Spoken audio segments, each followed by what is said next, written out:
Today, we're going to talk about how I am intensely protective of my time and how exactly I go about being that way and doing that. Welcome to the Up in My Business podcast with me, Lex Lancaster, where you'll get an inside look at all things tech, business, and my life as a physical therapist turned digital operations expert.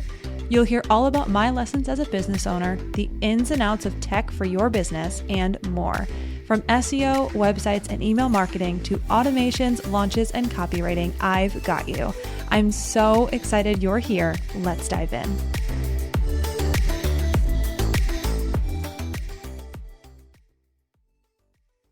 This episode is brought to you by Jane, a clinic management software built to help you focus on what matters most, your patients. Building rapport with your patients is important during appointments, and that can be challenging when you're also trying to take timely and detailed documentation. That's why Jane built AI Scribe to help you document important information without the manual note-taking. This feature transforms your sessions, seriously, it's amazing, into chart entries, and all you have to do is review your notes, sign the chart, and you're done. And since security is a top priority at Jane, seriously, it is so important to them. AI Scribe was built securely in-house to be fully HIPAA and PIP EDA compliant. With a tool you can trust, Jane helps you spend more time on patient care. To learn more about how Jane can help change how you feel about documentation, head to meet.jane.app/documentation to book a demo or sign up.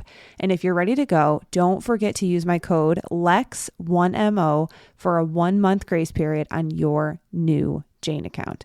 And if you're curious about AI Scribe, I highly recommend you go ahead and take a demo with Jane because I saw it in action and it is incredible. Absolutely incredible. Hello, welcome back to another episode of Up in My Business. I just got out of the shower and had a idea that popped in my brain, and I want to record an episode on it after having a talk today with someone on a group call that I was on. So I'm going to do I don't even think I'm going to do a breakdown of like personal business updates today, just because I'm pre-recording this for next Monday and then I have to record another one for the Monday after. And there's really nothing new to report, which honestly, I say that all the time. I'm like, nothing new, no, it's good news, same old, same old. I love routine. So it's always a great thing to just be like routine. It's good. It's also travel season. So we're like in and out.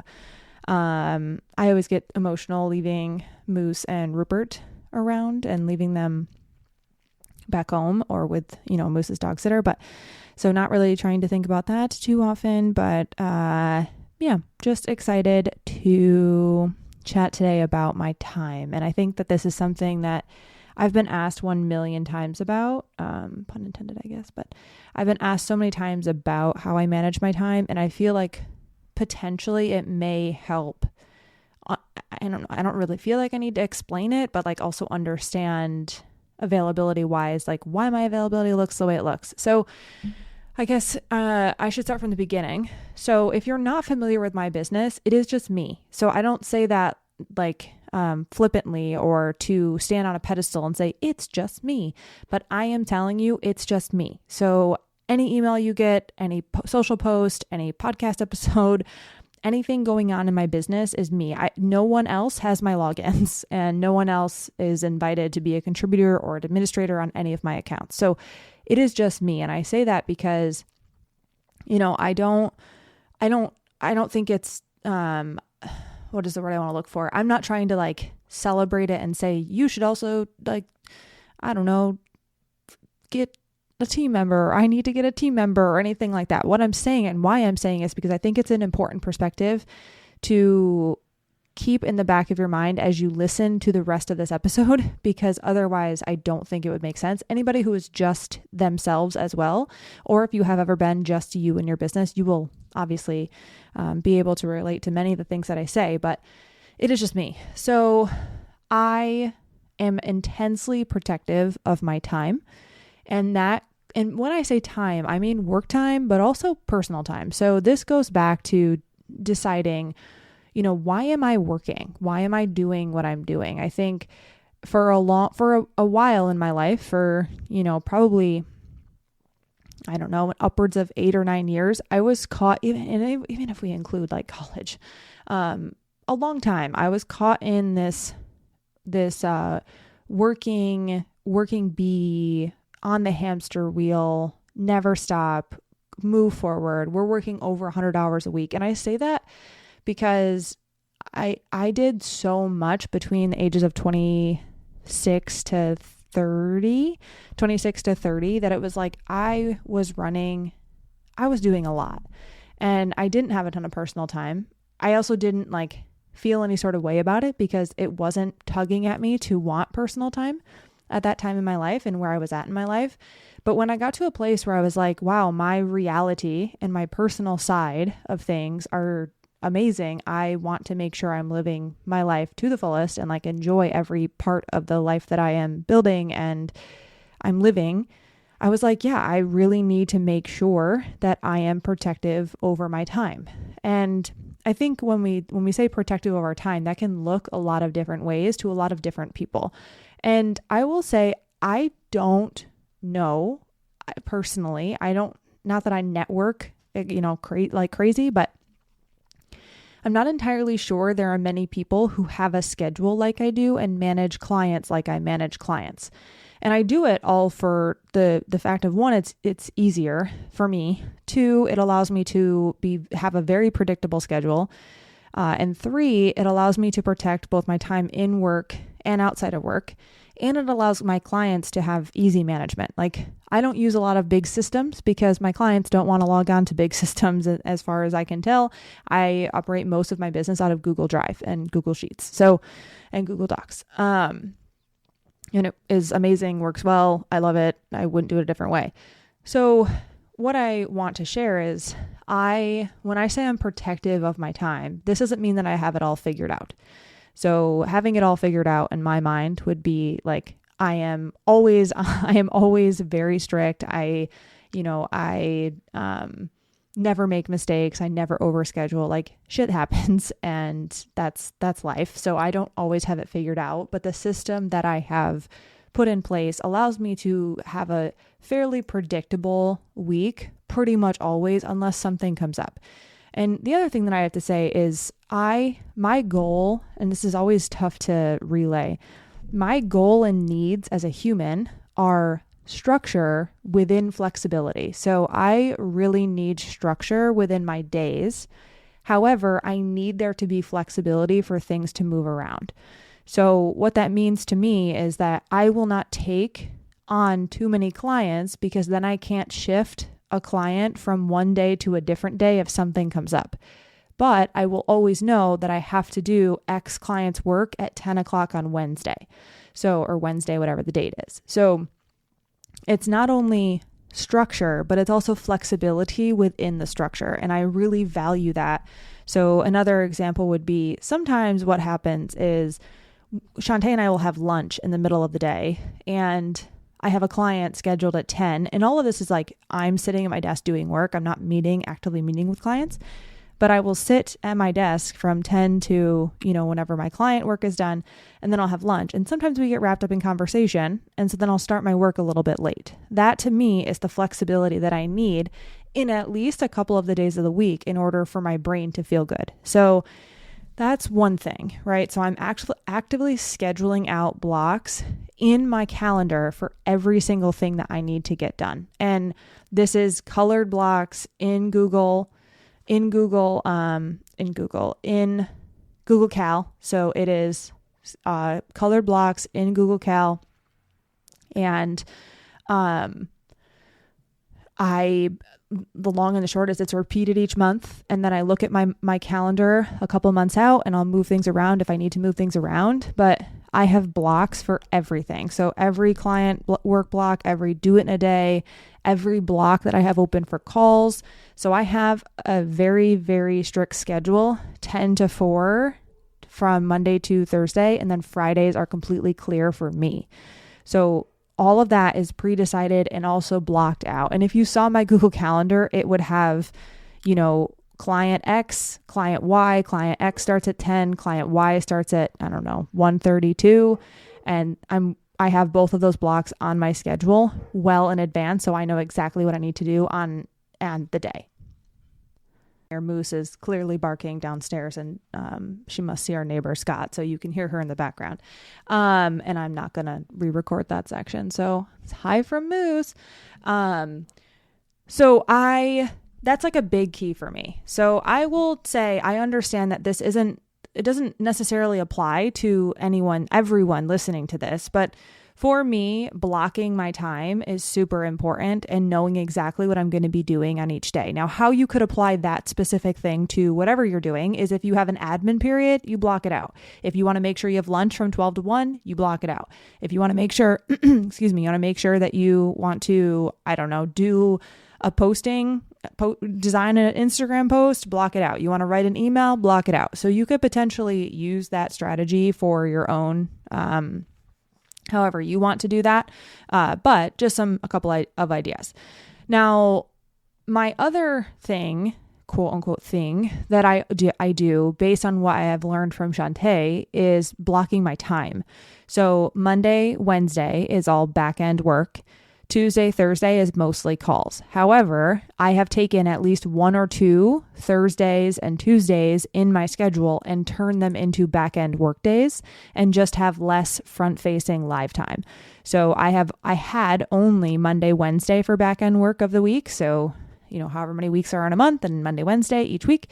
And I was like, I'm going to actually close off 1 or 2, depending on the month, Tuesdays and Thursdays for back-end client work instead, and or a do it in a day. So the days that I have do it in a days, I am just doing that. So I either take that from a Thursday that I would have had live calls otherwise, or Tuesday, or sometimes I'll do it on a Wednesday. So just depending on how many days are in the month. If we have a month with a bunch of Wednesdays, sometimes I'll pull a do it in a day on that Wednesday. But what I'm saying here is that this is a time block. So I'm not doing live calls on the same day I'm doing back end work for clients. It's too much, and I have to go back and forth. And next year, I'm also trying my best. So it's kind of the way that I do, actually, this will be the next thing that I talk about. So making sure that you're blocking your time and you are having the same type of task in the same type of block. So how can you apply that on your side?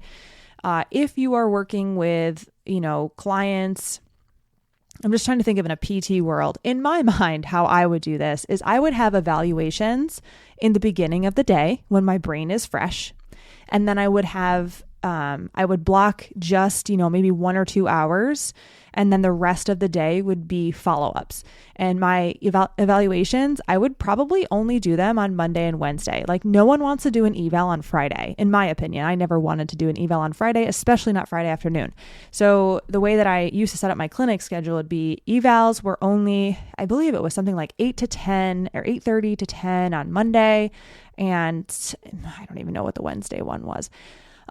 Some point on Wednesday as well, but it was 2 different days and a block of time on that day. That way I knew that if I had an appointment in that week, in that time slot, it was only going to be an evaluation. And if I didn't have an eval that signed up, I would just have office time. Like, it's fine, right? And then the rest of the day was follow-ups.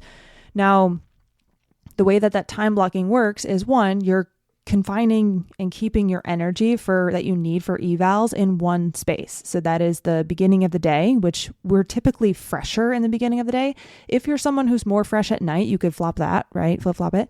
And then you're having follow-ups with people you're already familiar with, lower energy, because you're not trying to, I don't want to say demonstrate your value, but these people already know who you are. You're not just meeting someone for the first time, which is a higher energy exchange. So you're doing all of that after the initial evaluation slots that are in the morning, and these returning clients or follow-ups would be in the afternoon or anytime after those eval slots. That's one way you can control for that and block your time in that way. So then the other thing that I do, and this kind of relates to the eval versus follow-up, is I have different blocks for new clients and returning clients or current clients. So I have less availability in my schedule for new clients, and then I will have a different block for my current clients. So how that works out on my end is I have 2 different schedules on the back end of my scheduling software. One, I put my availability in for new clients. Now, this is typically in 2026, like an example would be on Tuesdays, I believe new client availability is 10 to 2. And then Thursdays, it's something like 2 to 4. Now, my current client availability, so anybody who's currently working with me, the availability for those folks is 10 to 4 both days. So they get the maximum amount of slots to schedule in, and then new clients get only the window that's in 4 hours. For me, how that works out is I allow my current clients to have access to my expanded schedule, and then new clients, folks that I'm not currently working with, one-off calls, discovery calls, those folks have access to a schedule that is more confined because I take less new people. And I always want to make sure that I have availability for my current clients. I also want to make sure that I, of course, have enough slots for our Lecturemind folks to schedule, because recurring calls for me that's not really how I operate my business. So the calls that I have that are recurring each month are Lecturemind, and then I have one monthly coaching client that meets with me every month. So aside from that, I don't really have a ton of folks scheduling in on my current client schedule. But when Lecturemind starts up, I have at least however many clients that is, we always take a maximum of 10. So we have about 10 calls per month. So those people will have access to the expanded schedule. My retainer clients, if they want to schedule a planning call, they also have access to my expanded schedule, of course. So that's just another thing that I do to control for the time. So I know that I have a certain number of spots for current clients and then a certain number of spots for the new clients. Okay, now the fourth thing that I like to do is I like to control when I'm responding to people and when I get notifications. So at any given point in time, whatever day it is, whatever time it is, my notifications on my phone don't go off. So I don't know when someone Voxers me. I don't know when someone texts me, yada, yada. So those notifications aren't always going off anyway. What does happen is I get a notification that pops up that I have in my notifications feed. It's not my lock screen, it's the feed, right? So if I open my phone, I'll see that. And then if I don't, then I don't. So when it comes to the notification side, I'm sure we all have like this feeling of I want to be able to leave work at work and I want to make sure I have working hours and responding after hours. So I always like to leave it up to my choice. So some days, like right now, it's 7:00 and I'm still working. Some days I'm completely done by 4. So obviously I always leave it up to myself, but the expectations are always my hours 10 to 4, Monday through Thursday. And then it's optional for me on Friday, but I can respond from 10 to 1. So when it comes to communications, what I've done, and I've been enjoying this, I've set up 2 different focus modes on iPhone, where the one focus mode allows the notifications from things like Voxer and email to go on my notifications tab thing on my phone. And if it's outside of those hours, I have a personal one that doesn't have those on my feed. So what that has allowed me to do is, one, I'm not sure of the stat of what it is, but I'm pretty sure it's every notification you get, it's 15 seconds on either side when you get it, and then it's 15 seconds to go back to what you're doing. Either way, it's easy to get distracted by notifications. But 2, if something comes through to your phone and you're not working but you see it, you know you're still going to be paying attention to it and it's going to be on your mind. So for me, I've been trying my best to separate that out as much as I can and want to.